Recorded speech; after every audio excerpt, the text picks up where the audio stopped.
So welcome all to the Healing of Creation, Wisdom from the Celtic Christ, Part 7. Let us begin with the opening prayer. Early in the morning we seek your presence, O God, not because you are ever absent from us, but because often we are absent from you, at the heart of each moment where you forever dwell. In the rising of the sun, in the unfolding color and shape of the morning, open our eyes to the mystery of this moment, that in every moment we may know your life-giving presence. Open our eyes to this moment, that in every moment we may know you as the one who is always now. Amen. So we're dealing today, a continuation of section 3, the rhythm of the earth. We picked up the last time we were talking about Irenaeus, so this is some of an overlap to get into the remainder of the section. And we used this little piece we used last time in part 6. Irenaeus then proceeds to use a term that is shockingly at odds with so much of what we have received in our Western Christian inheritance.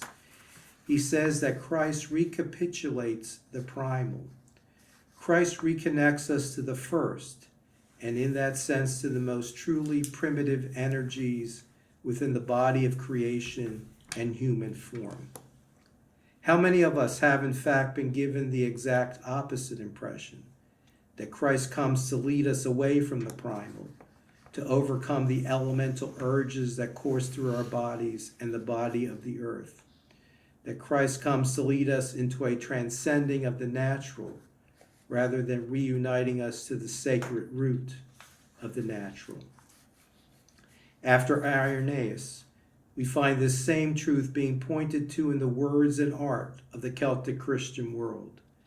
The Celtic cross holds together its love of Christ and its love of creation by combining the images of the cross and the orb, invites us to see Christ and creation coming forth from the same point, both emerging from the heart of God. Christ comes to reconnect us to that heart, to the unity from which all life comes. This is not to pretend that some of the deepest energies within the body of creation and the body of humanity have not become horribly confused and deeply distorted. It is, however, to celebrate that deeper than the confusions and distortions is the sacred core of life, the holy source in which our harmony is again to be found.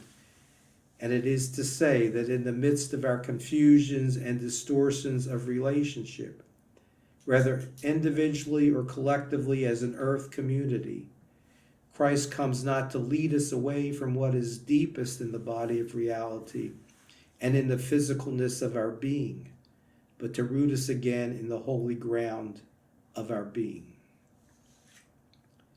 The great Celtic teachers repeatedly point to the fundamental truths of Genesis 1. It is used to remind us of our deepest identity, the image of God at the core of our being.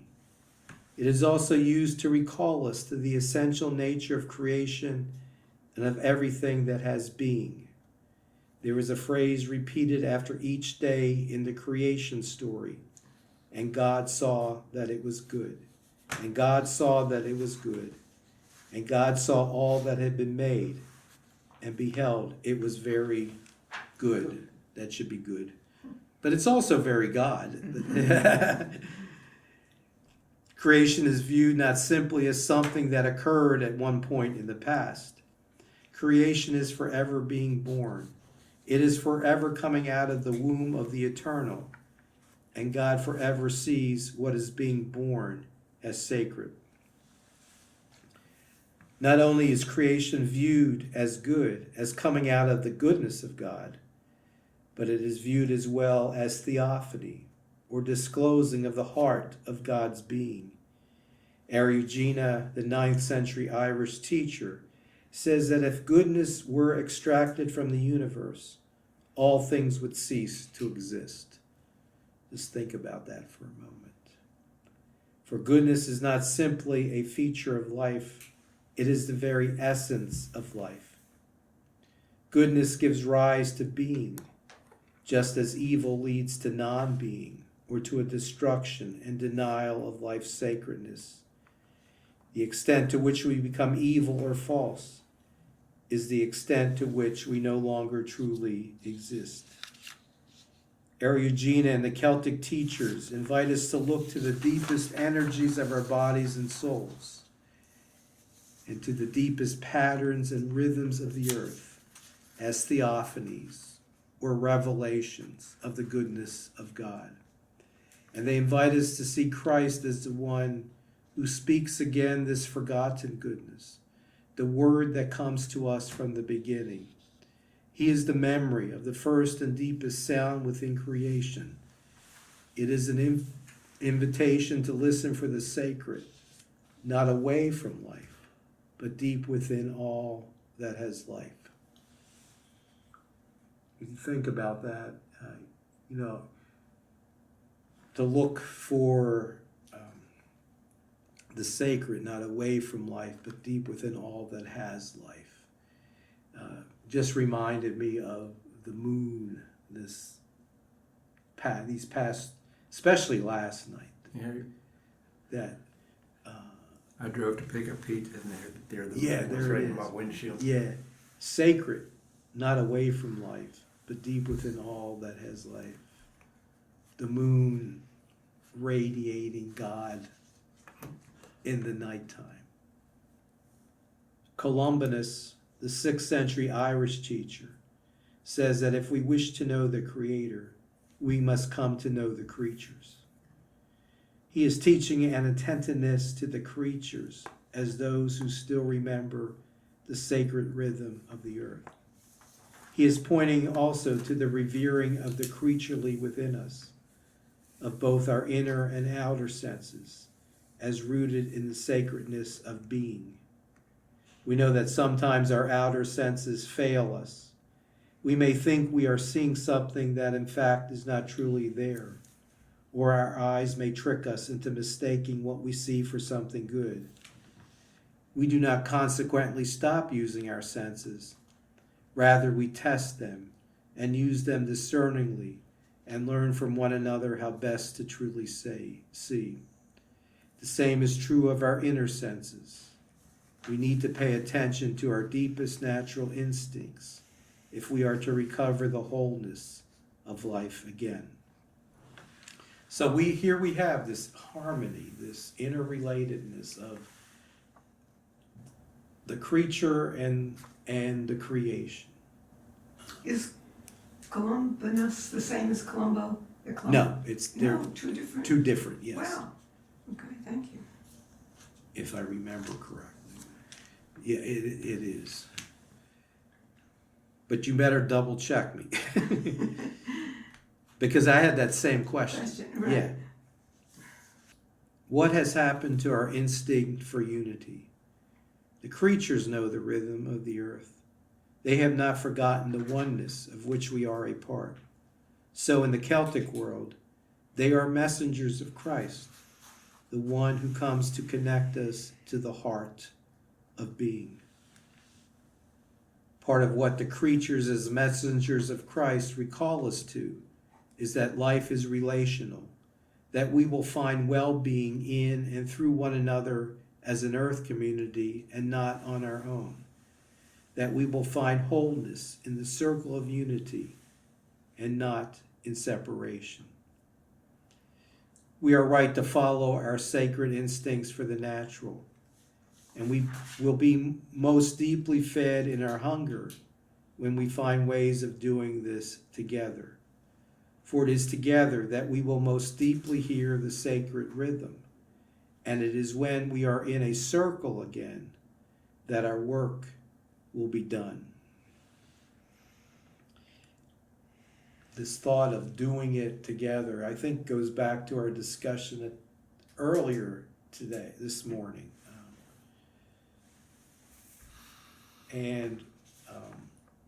Like I said, I have a hard time feeling it on Zoom. And maybe that's just me, and maybe it's because I'm older, but Zoom's great for informational meetings, but not when you're trying to have deep, interrelated discussions. I mean, I've taken some wonderful, wonderful courses on Zoom, but a friend of mine who's a very good teacher said he doesn't like teaching. He said you can't be funny on Zoom. Right. Because you don't get the reactions, right. And there's something we lose if we can't share that humor. Because often it's the humor that breaks the barriers sometimes. Everything can't be serious 24/7. Right.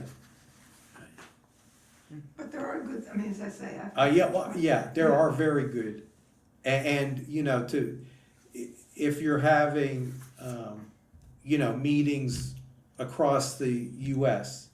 or even internationally gathered around a certain topic. But having done that and having been in chat rooms on Zoom, it's not the same as you and me sitting here. Well, there's also a loss of some civility. It's so easy to say nasty things when you're not facing the person you're saying the nasty things from. There's this character in town. He posted something really. He had a blog. Nobody read it, but he posted something was really just trashed me.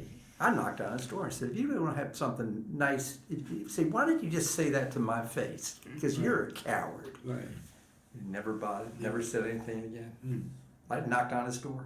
Right. He was shocked. He said, I can't believe you make all these accusations. Number one, you don't know me. And number two, that's a coward's way of doing something.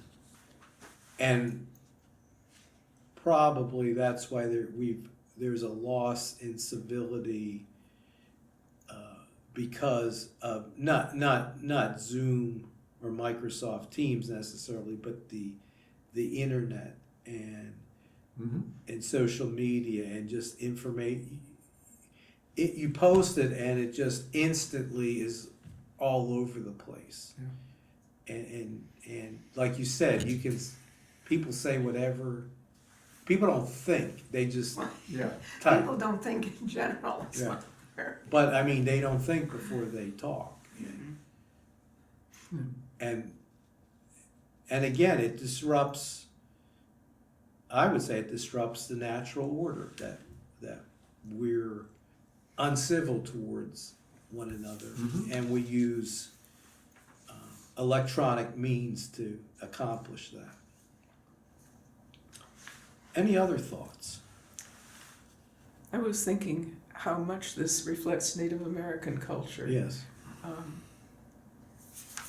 You think of it and you immediately do not think of technology. You think of creatureliness and connection to the natural world and to each other. Yes. And I'm speaking ignorantly here, I apologize, but the Native American circles or dance circles, that connectivity. It's interesting. I was brought up on C.S. Lewis at my mother's knee, and I've been reread. It's interesting because and I hadn't realized before till this, he's much more interested in the fall than the creation. Yes. In some ways. Yeah. He's tough on that. Yes. And I still like him. Yeah. Oh, yeah. But that's part of that was his tradition, his training. Right. I look at this and in the passage is how best to truly see. I think people no longer trust their senses on what they see, but they wait for somebody to tell you what you saw. What you saw, right. Or what you should be seeing. Or what you should be seeing, rather than trust your instincts and intuition and conscious of what you're seeing. And also it's parallel. When you talk the rhythm, I'm reading. I would call it a self-help book. You know the guy, he's a writer, Michael Kelly. Have you ever heard of him? Yes. He's got one, I bought it about a year and a half Yeah. ago, called The Rhythm of Life. Mhm. And it's basically, and he's a Catholic, I'm going to say, theologian. Yes. And it's kind of, there is a rhythm out there. That's kind of what the Celts Yes. saw. Yes. I think we're so much in our heads all the time. I mean, Yeah. we think, we analyze, and that has to go. I think a lot of Right. that. Instead of just being. Yes. Yeah.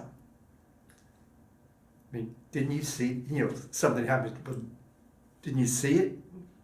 That's all you really needed to do. You just Right. needed to see it.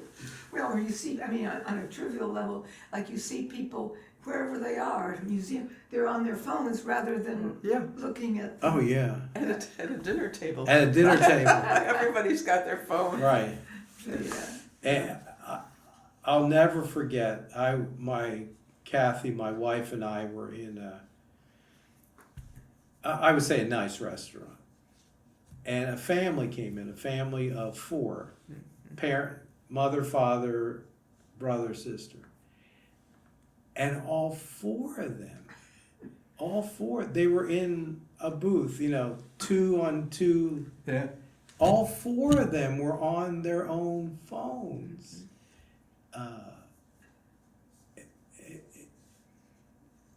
You miss that interrelatedness, that what used to be the connecting with people over, a meal. So, The one good thing your phone is good is when you hear something like what was the Old Testament, maybe it was your sermon, they mentioned Shiloh. Okay. I don't know what the biblical Shiloh is, but I know where Shiloh battlefield is in Mississippi. right, yeah. So I'm going to look up. And look it up, yeah. Yeah. Yeah. Oh, yeah, I mean. And you get so much easier in the old Oh, Encyclopedia yeah, Britannica. yeah. I agree. But again, it's it's great for information. Yeah. It's right there. You just have to be careful what the source of that information is when you Google it, or Yeah, well, Yeah. you can get basic Yeah, definition from Wikipedia. yeah, It's okay. yeah, it's okay. Yeah. Yeah. But I also think because it's so easy, you tend to forget it more. I mean, Yes. I'll be annoyed at myself, I'll ask, Alexa for the weather. And then 10 minutes later, I'll ask her Right, again. like you asked me if Columbus Yeah, was the same as Columbo. Colombo, and I know I checked it on my phone, but I can't 100% remember it. Yeah. That's why I said I think there's a difference, but check me. I wonder about the kids. I mean, we have grown up with. We can compare our early lives without this stuff Right. to now, but my grandchildren Have are no- already addicted to screens already. I mean, and I think that's common. That's the way it is. I mean, they're little. I mean, Yes. 4 and 6. Yeah. Yeah. Before this week for reflection, every breath we take, there is a threshold. And this is big in the Celtic world, the thresholds. Every inhale and exhale is an invitation to pause and to rest in that in-between space. What do you notice in the threshold spaces of your breath? Oftentimes we don't even realize we're breathing, but that's it's just an invitation to just slow down and notice. So let's use the closing prayer. In the many details of this day, let us be fully alive. In the handling of food and the sharing of drink, in the preparing of work and the uttering of words, in the meeting of friends and the interminglings of relationship. Let us be fully alive to each instant, O God. Let us be fully alive. May the light of God illumine the heart of my soul. May the flame of Christ kindle me to love. And may the fire of the Spirit free me to live this day, tonight, and forever. Amen. Thank you. Well, thank you, everyone.